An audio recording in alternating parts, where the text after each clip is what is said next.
Bueno, bienvenidos todos y todas.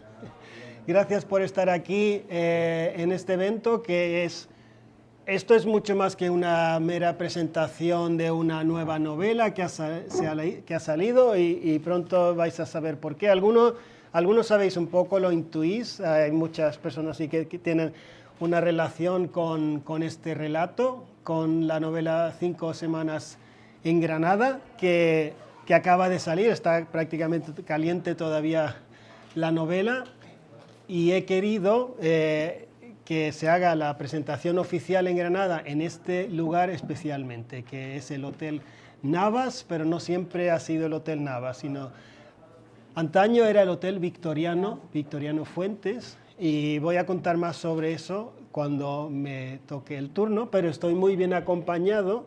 Quiero dar la bienvenida a María Estela Gómez, que es directora general del área de cultura del Ayuntamiento de Granada.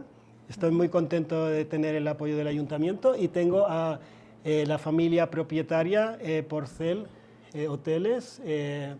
Bienvenido, muchísimas gracias por estar aquí. Primero quería dejar la palabra a Estela, que nos cuente un poquito la cultura de Granada, ¿no? Aquí hay de todo. Muchísimas gracias, Max. Bueno, lo primero quería disculpar al delegado, al concejal de Cultura, Juan Ramón Ferreira, porque tenía otro evento y no podía estar aquí. Lo conocéis, ¿no? Lo que veo. Y bueno, en segundo lugar, agradecer a Max la invitación y que haya dedicado este libro a Granada y a la cultura y a la época 1922, ¿no? donde empieza la historia. Y bueno, yo quería hablar un poco del legado artístico de Granada, que como sabéis es muy amplio, muy diverso y abarca varios periodos artísticos y estilos, lo que hace que sea un lugar fascinante, tanto para los amantes del arte como para los amantes de la cultura. También tiene una rica tradición literaria y poética, con escritores y poetas ilustres que han dejado huella en la ciudad a lo largo de la historia. El legado artístico más importante que tenemos, como sabéis, es la Alhambra. Es uno de los monumentos emblemáticos más importantes de Granada y una joya del arte islámico. Como sabéis, fue construido, bueno, ya lo conocéis, los que lo conocéis ya sé que fue construido durante el dominio nazarí en el siglo XIII. Y bueno, aparte, me imagino que ¿quién de aquí no ha visitado la Alhambra? No me voy a detener en esto. Granada también alberga ejemplos destacados de arte mudéjar, un estilo que combina elementos cristianos y musulmanes, como la iglesia de San Nicolás, San Salvador. En cuanto a pintura, pues tenemos también una rica tradición en este estilo, en pintura, con artistas locales que han contribuido al panorama artístico. Tenemos una escuela granadina de pintura que destaca por su influencia renacentista y barroca. Uno de los pintores más famosos en Granada, no sé si lo has nombrado en tu libro porque no he tenido la ocasión todavía de leerlo, pero me lo leeré, que es José María Rodríguez Acosta. No sé si él no está mencionado. Cuya casa y estudio conocéis, que está en el Museo Rodríguez Acosta. En cuanto a otro estilo, a otro tipo de legado que tenemos sería el centro de Granada, importante centro del flamenco, que combina tanto música, cante y baile. Es muy conocida también por sus peñas flamencas, donde pueden disfrutar de actuaciones en vivo, etcétera. En esa época, no sé, en la época de 1922, no sé si había el legado flamenco que tenemos. Arrancaba con el festival pero de Cantejón, ¿no? Ahora mismo pues contamos de un flamenco hecho en Granada. Yo diría que incluso más importante que el de Sevilla. Tenemos muchos más tablaos flamencos que Sevilla. Y hay que destacar. En cuanto a las artes escénicas, pues tenemos varios teatros, como sabéis, ¿no? Donde se representan obras de teatro, música, danza. Pues tenemos el Manuel de Falla, el Teatro Isabel la Católica, como uno de los más importantes. Y en cuanto a escultura, pues en la Plaza de las Pasiegas, en el corazón de la ciudad, como sabéis, se encuentra la Catedral de Granada, donde tenemos un impresionante ejemplo de arquitectura renacentista. Granada también es un centro para las artes contemporáneas con diversas galerías y eventos artísticos que promueven trabajos de artistas locales y nacionales.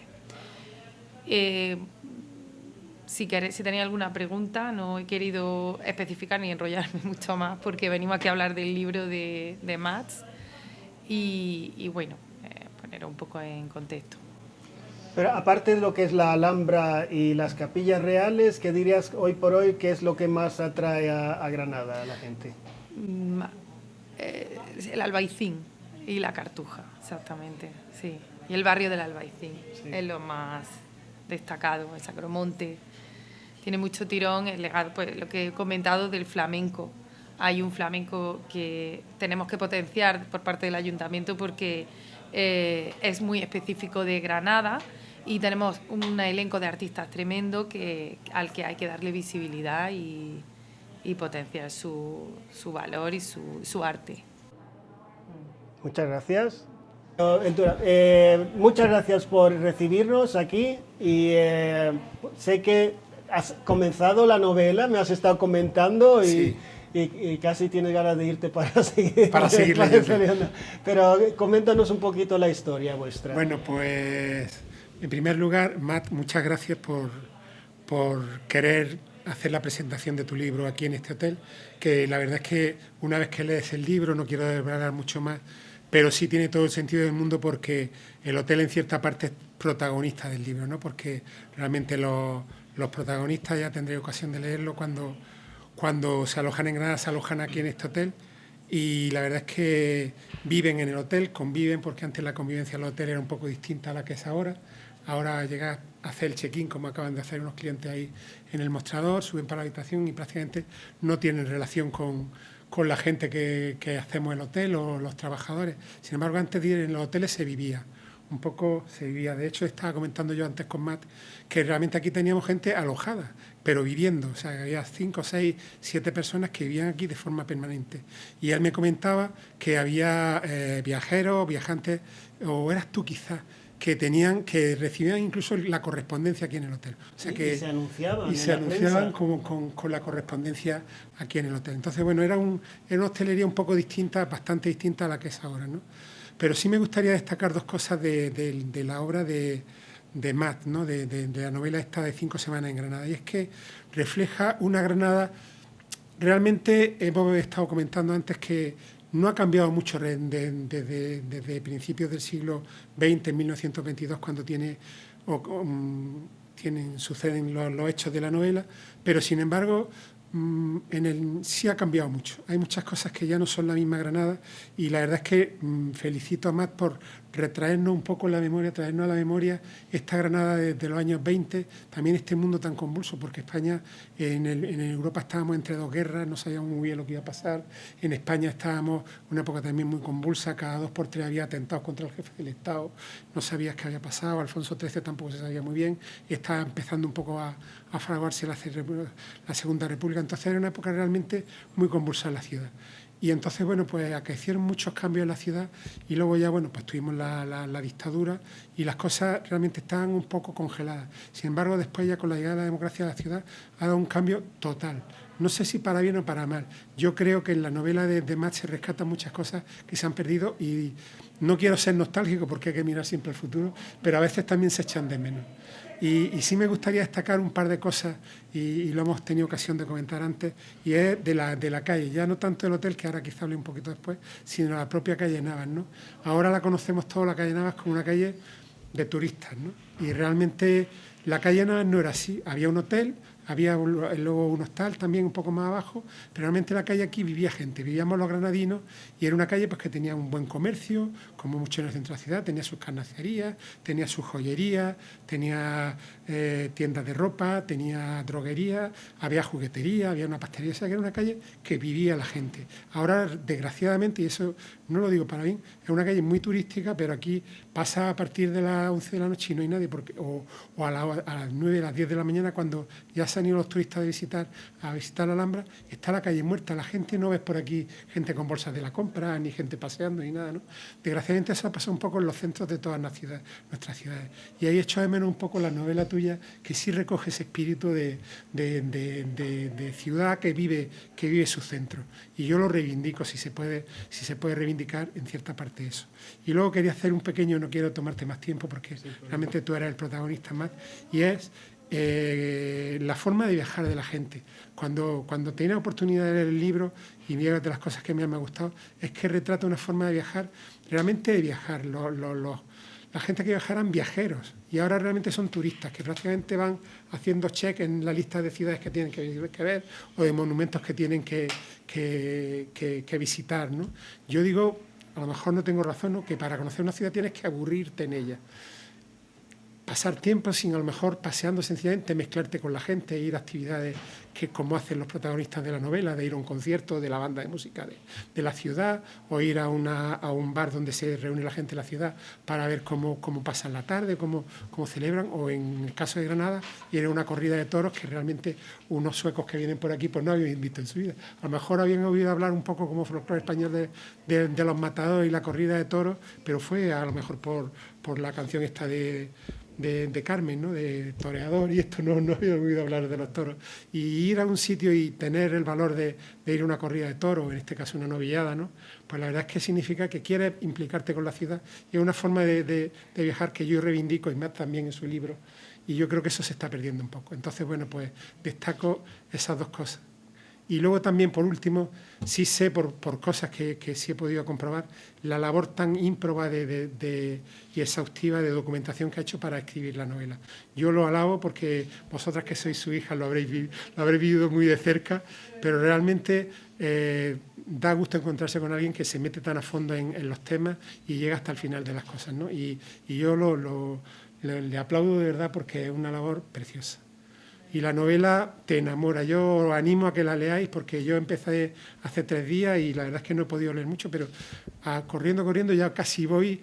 Yo se lo he dicho, estoy diciendo ya la cumbre sea la novela, ya vas por la mitad y ya tienes que terminar de leerla así, porque te atrapa de una forma que te lleva hasta el final de la novela de una forma preciosa. Así que enhorabuena y gracias por pensar en Granada para esta novela. Muchísimas gracias. Esto no estaba preparado en absoluto, pero muchísimas gracias, no podía estar más satisfecho. Esto es muy emocionante para mí, porque realmente cuando arranca el proyecto es una novela que escribo en sueco. Yo soy sueco, nacido en Málaga, de padres suecos, y es una historia real que me llega a mí y que quiere ser contada.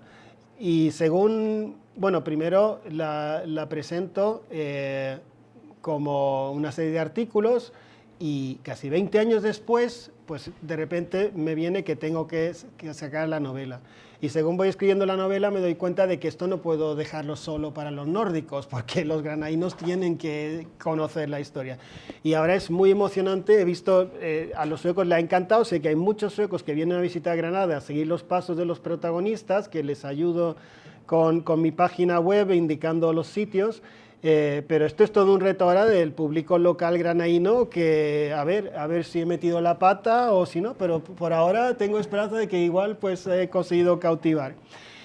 Yo voy a hacer una presentación un poquito de lo que es la historia y su relación con Granada, y en particular con este lugar donde estamos ahora mismo.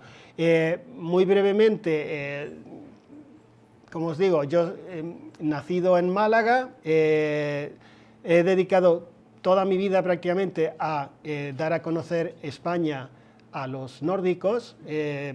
Estudié en la Universidad Complutense en Madrid, Hispanidad, y luego he trabajado muchos años como guía turístico. Pero desde hace más de 30 años estoy ubicado en Marbella con mi familia española y mi medio de comunicación para los suecos.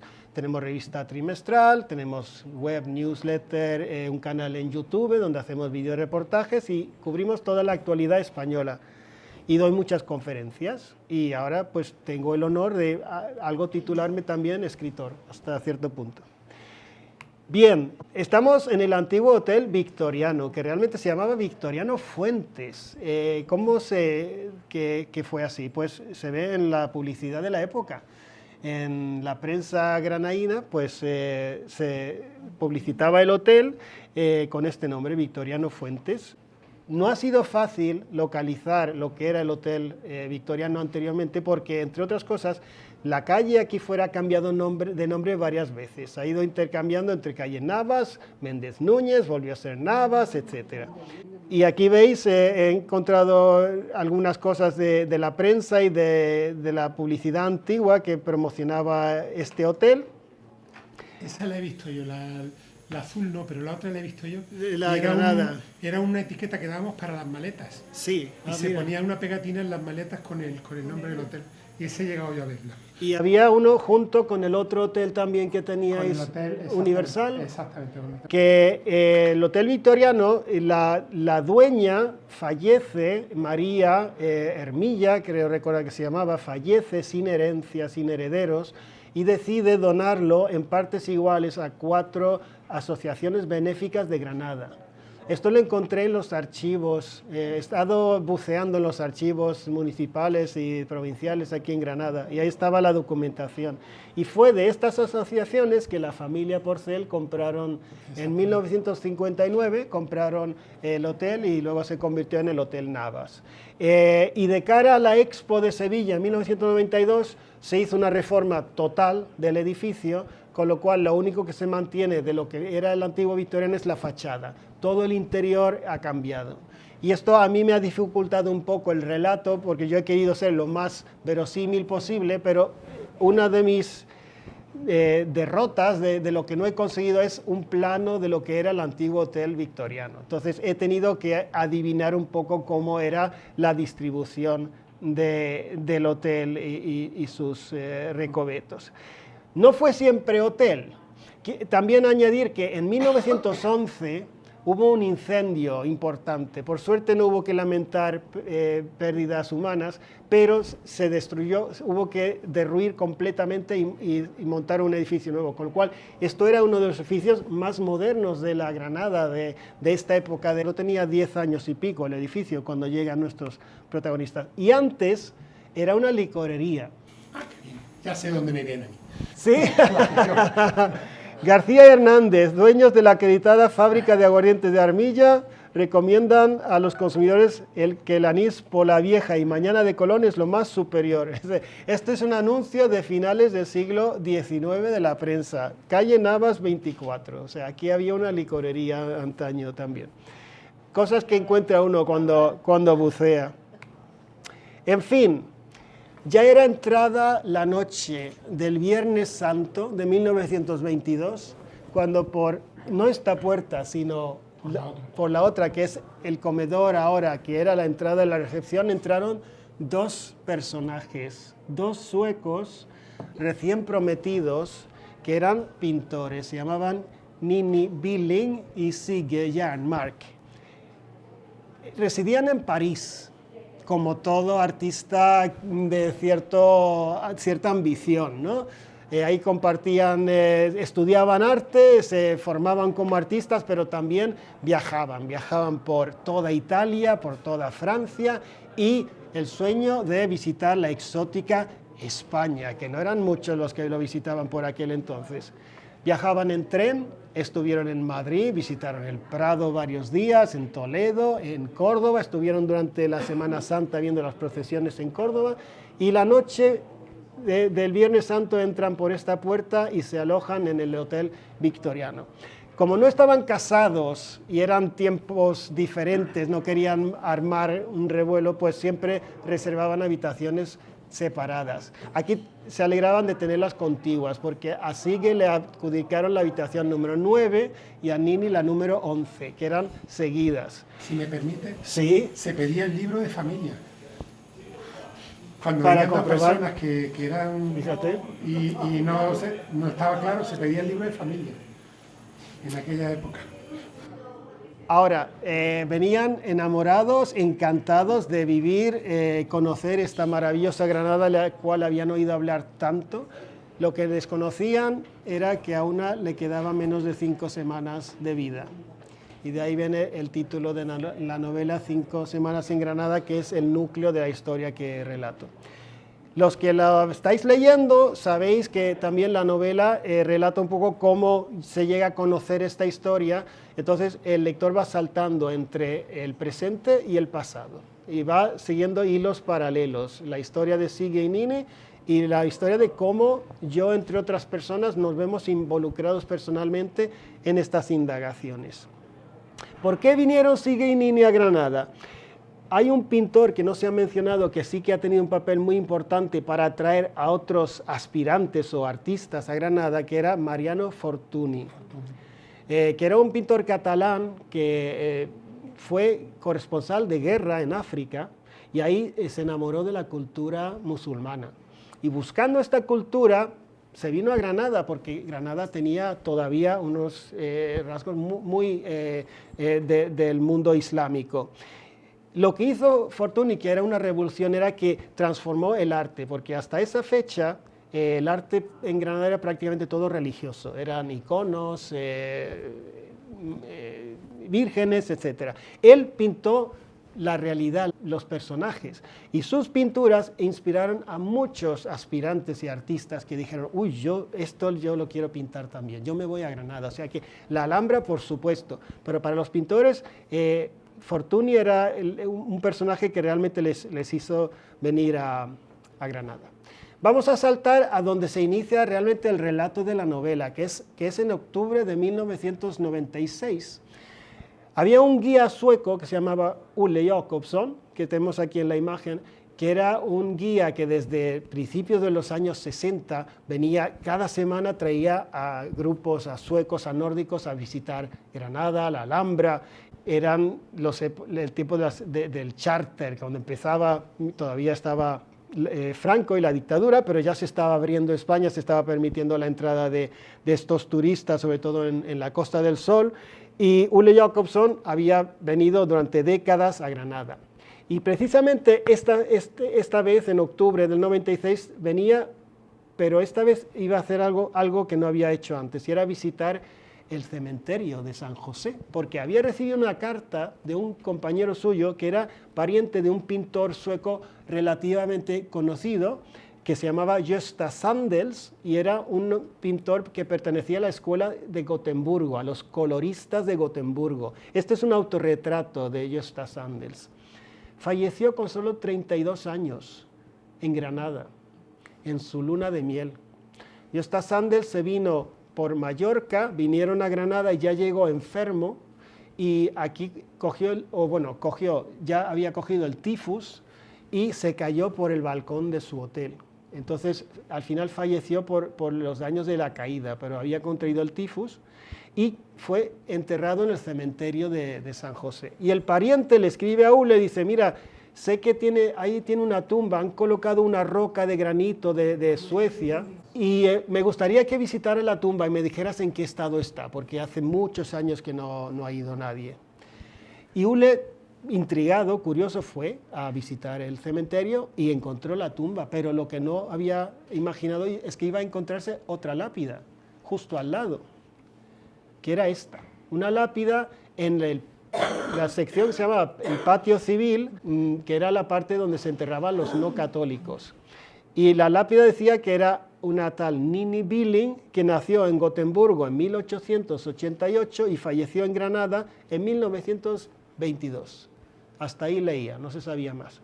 Ole, el guía, era también de Gotemburgo, y entonces él quiso averiguar más sobre este misterio, ¿no? Una tumba abandonada, la lápida suelta de su puesto. Entonces contactó conmigo porque resultaba que era un conocido mío desde la infancia. Él trabajó con mi padre de guía y yo ya llevaba el periódico sueco en la Costa del Sol, y pensó que si sacamos un artículo, igual hay lectores que puedan decirnos quién fue esta mujer. Estamos hablando de la época pre-internet.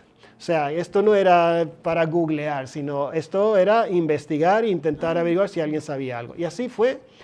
Sacamos el primer artículo en nuestro periódico de entonces, en noviembre del 96, un artículo sobre estas dos tumbas, y preguntaba a Ule si alguien sabía algo sobre esta mujer. Y aquí empezamos a indagar. Un amigo de Ule en Suecia que sabía un poco de genealogía empezó a ver si podía dar con familiares en Suecia y tal.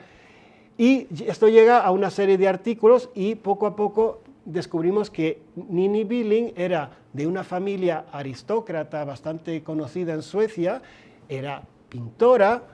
Ahora, no llegamos realmente a saber qué hacía en Granada, por qué fue enterrada aquí. Pero nos pareció de todos modos que habíamos conseguido contactar con su familia en Suecia y nos mandaron fotos de Nini y algún cuadro, etc. Aquí no quiero que se me olvide comentar que un cuadro de Nini, lo tenemos aquí hoy, que me lo he traído, que lo tenéis aquí, es el original y es el que hace la portada de la novela. Este es un óleo pintado por Nini original de este año, de 1922, y tiene un lugar significativo en el relato de la historia. Bueno, hemos llegado a 1998. Hemos publicado otro artículo, un resumen donde contamos sobre la familia de Nini, algunas fotos de pinturas suyas que nos han mandado la familia, y pensamos, qué bonito, ¿no? Qué conclusión más bonita. Pasaron 3 semanas y de repente recibí un email a la oficina de una persona que no había oído hablar de él nunca, que decía que era pariente de otro artista que resultaba ser el novio de Nini Billing. Aparece Sigge Jernmark en la historia. Y no solo eso, el sobrino nieto de Sigge nos cuenta que cuando él falleció, encontraron entre sus pertenencias un manuscrito escondido que nunca enseñó ni contó a nadie sobre él. Y descubrimos un manuscrito donde se relataba día por día lo que ocurrió aquí en Granada en 1922. Además, ilustrado con imágenes del puño y letra de Sigge, donde cuenta toda esta historia preciosa y desgarradora cuando pierde a su amada. Claro, aquí ya hacemos una serie nueva de artículos y lo publicamos y quedamos tan contentos y pensamos, esto ha sido realmente una hazaña, ¿no? Y luego ya la historia, pues en 2017, que ya hemos saltado casi 20 años, aquí empieza a ocurrir un montón de cosas que me impulsan a mí a relatar la historia como una novela. Y cuando inicio el trabajo para la novela, lo primero que hago es volver a contactar con el sobrino nieto, que lo tenéis aquí, este es Thomas Jernmark. Aquí tenéis con el manuscrito en la mano. Él vive ahora, en gran parte del año lo vive en la Costa del Sol y tuvo la amabilidad de dejarme trabajar con este manuscrito, que son más de 300 páginas ilustradas, algo impresionante. Y lo que encontré ahí, bueno, ahí ya tenía la base para mi novela, pero por supuesto no era suficiente. Tenía que ponerlo en su contexto histórico. Entonces hago otro descubrimiento que para mí, con mi oficio, fue también una revelación. La prensa granadina de la época. Resulta que el periodismo en Granada era impresionante. O sea, aquí había 3 diarios que eran de 4 páginas enormes, así de grande. El Defensor de Granada, el más grande, estaba El Imparcial y el Noticiero Granadino. Y luego había otras publicaciones, una bimensual que era Granada Gráfica, que además tenía muchas fotos. Pero como veis, ya se había empezado también a incluir fotos en la prensa.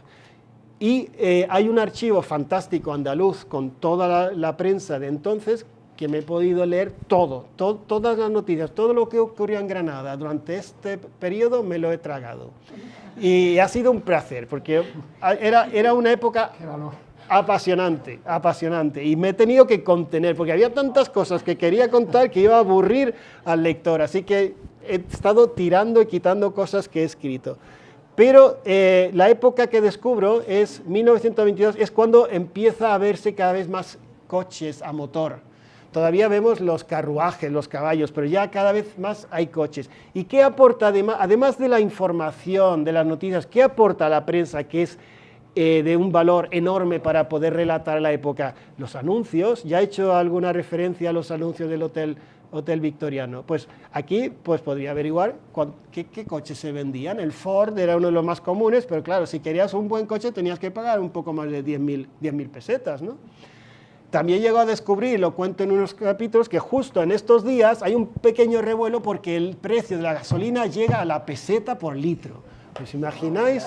O sea, bueno, que se pensaría que los que tenían coche se lo podían permitir por aquel entonces, pero peseta por litro. Esta es la época del rey Alfonso XIII, un rey muy controvertido que llegó a apoyar a un par de dictadores por el camino y además era durante la época que España estaba en guerra, porque España evitó la Gran Guerra, la Primera Guerra Mundial, pero tenía su propia guerra en el norte de África, la Guerra del Rif o la Guerra de África. Y esto dominaba toda la información en la prensa. Aquí morían los jóvenes en el desierto, si no les pegaban un tiro se morían de sed.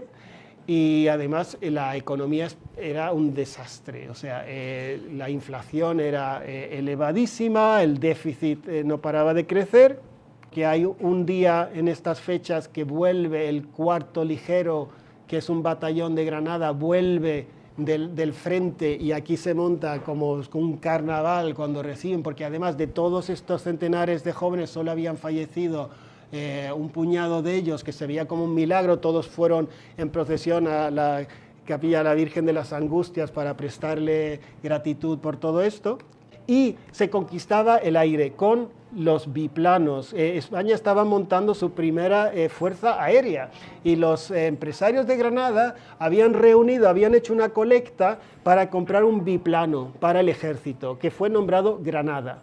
Y justo en estas fechas también, que lo cuento, viene de visita el biplano y está la gente expectativa en el aeródromo de Armilla esperando que llegue este biplano de visita. Es también la época de esplendor simbolizada en el Hotel Alhambra Palace, que era el primer edificio en Andalucía construido con un esqueleto de hierro, de acero. Y tenemos el aspecto cultural, que a pesar de toda la miseria que existía, el problema con la guerra, los muertos y los problemas económicos, aún así la cultura estaba en una época de auténtico esplendor. El guitarrista Andrés Segovia tuvo su primer concierto con solo 16 años precisamente en el teatrillo del Hotel Alhambra Palace y vuelve en estas fechas a actuar en el teatrillo. Justo enfrente del hotel, en un Carmen en la calle Antequeruela Alta, vivía don Manuel de Falla, que tenía por costumbre venirse al hotel porque ahí tenían un piano de cola y ahí podía probar cómo sonaban sus nuevas composiciones en un piano de cola. Él tenía un buen piano, un Pleyel en su propio Carmen ahí en su hogar, pero tenía relación con el Alhambra Palace y muy amigo de Falla era naturalmente Federico García Lorca, que compartían muchas tertulias y muchos momentos musicales en el Rinconcillo, en el antiguo Café Alameda, en la actualidad el Bar Chiquito. Ellos fueron los que organizaron el primer festival de cante hondo justo este año, pocas semanas después de los acontecimientos que yo relato en mi novela. Era la primera vez que el flamenco se trataba como un arte en sí, que se elevaba el nivel, el respeto hacia el arte flamenco, el arte de los gitanos. Y las corridas de toros. Aquí lo que movía a la gente, el fútbol apenas se había inventado. Había algún equipo de fútbol, pero ni siquiera tenía un nombre español todavía. Lo que atraía a la gente, los ídolos, eran los matadores, los toreros. Y en esta época que yo relato había varias novilladas y una de ellas la he querido relatar apoyado en cómo se describía en la prensa por aquel entonces, con lo cual puedo describirla con los nombres de los matadores, de los toros, etc. La plaza de aquel entonces era la Plaza del Triunfo, que ya no existe, que estaba en lo que es los Jardines del Triunfo en la actualidad. Y tenemos también un aspecto muy interesante en esta obra, que es la medicina. Y un personaje cuyos familiares están aquí hoy, que me agrada, me emociona mucho. Había una eminencia en Granada que llegó a ser tan reconocido que estuvo a punto de tener una plaza. ¿Lo sabías? En Granada, la plaza de San Lázaro. Ahí vivo yo. Ahí vives tú. En realidad se iba a llamar la plaza, Francisco Camacho Alejandre. Alejandre. Lo que pasa es que esto se propuso en 1974 y se demoró, y hubo un cambio de régimen, y la política, y lo que pasa. Y al final, pues no fue así.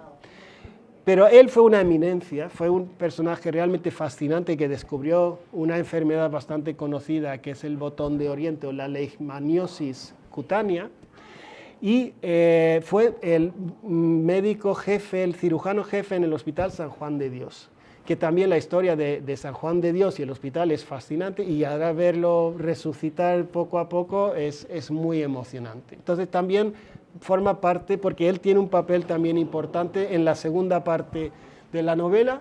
Aparece el doctor Francisco Camacho Alejandre, que muchos lo escriben mal y lo escriben Alexandre, que la placa de la plaza ya estaba lista, pero estaba mal escrita, además.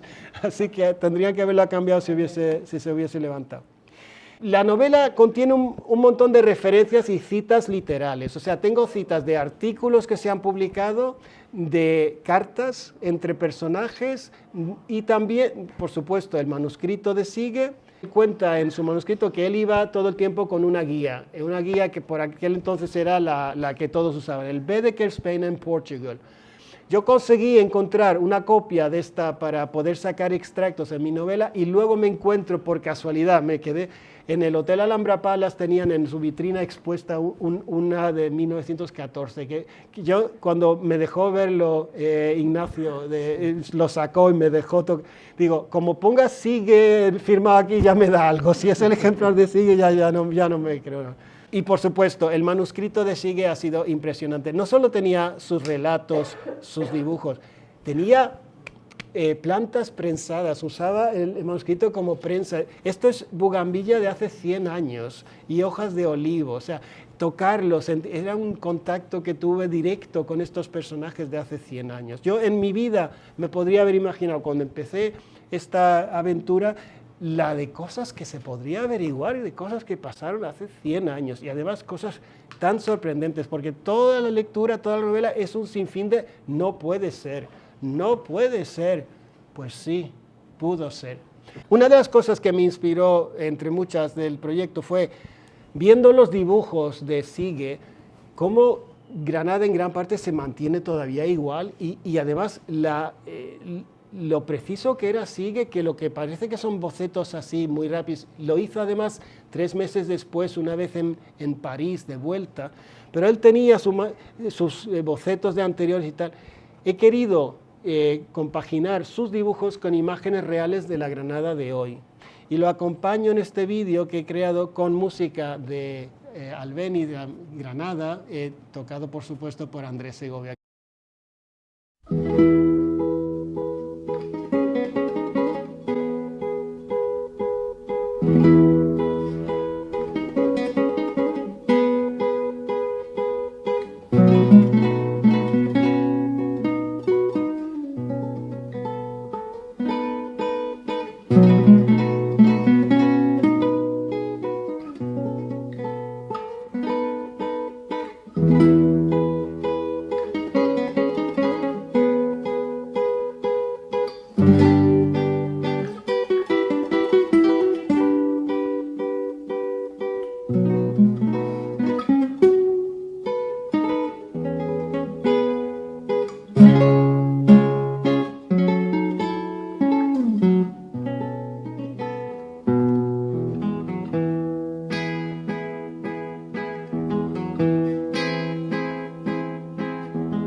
Bueno, dibujos de Siriano.